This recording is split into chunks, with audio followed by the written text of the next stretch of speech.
Welcome to A1 TV Telugu news. నేను భువన. Details చూద్దాం. సంగారెడ్డి జిల్లా పటాన్చెరు నియోజకవర్గంలోని రామచంద్రాపురం ఈఎస్ఐ ఆసుపత్రిని తెలంగాణ రాష్ట్ర కార్మిక శాఖ మంత్రి వివేక్ వెంకట్ స్వామి ఆకస్మికంగా తనిఖీ చేశారు. రోగులకు అందుతున్న వైద్య సేవలు, ఆసుపత్రిలోని సౌకర్యాలను పరిశీలించి రోగులతో మాట్లాడారు. అనంతరం అధికారులతో సమీక్ష నిర్వహించారు. కార్మికులకు మెరుగైన వైద్య సేవలు అందించేందుకు ప్రభుత్వం కట్టుబడి ఉందని మంత్రి తెలిపారు. రోగుల రద్దీకి అనుగుణంగా వైద్యులు సదుపాయాలను పెంచాల్సిన అవసరం ఉందన్నారు. ఆసుపత్రిలో మరిన్ని మందులు, ఆధునిక సౌకర్యాలు కల్పించేందుకు చర్యలు తీసుకుంటున్నామని వెల్లడించారు. ఎక్కువ మెడికల్ ఫెసిలిటీస్ ఇప్పించాలి, వారి హాస్పిటల్ని ఇంకెక్కువ ఉపయోగించుకోవాలి. ఇక్కడ హాస్పిటల్లో సరిగా మెడిసిన్స్ ఇస్తున్నారా లేదా,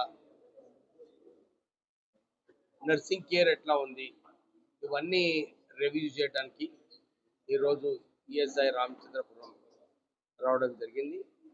డాక్టర్స్తో, పేషెంట్స్తో మాట్లాడడం జరిగింది.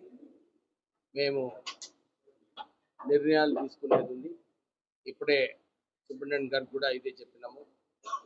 మనము దీంట్లో రివ్యూ చేసేది అవసరం ఉంది.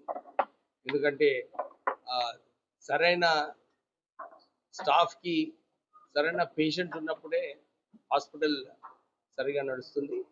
సో ఇది ఫస్ట్ విజిట్ అన్నమాట నాది, ఈ రామచంద్రపురం ఈఎస్ఐ హాస్పిటల్ విజిట్ చేయడం.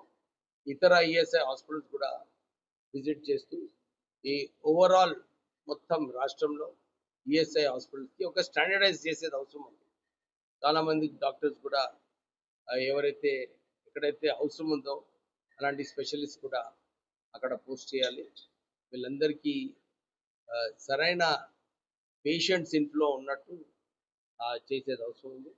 సో త్వరలోనే ఒక రివ్యూ పెట్టుకొని సెక్రటరీ గారికి అదే చెప్తున్నాం. ఒక రివ్యూ అవసరం ఉంది ఈఎస్ఐలో. రివ్యూ చేసి కార్మికులకు ఎక్కువ ఫెసిలిటీస్ ఇవ్వడానికి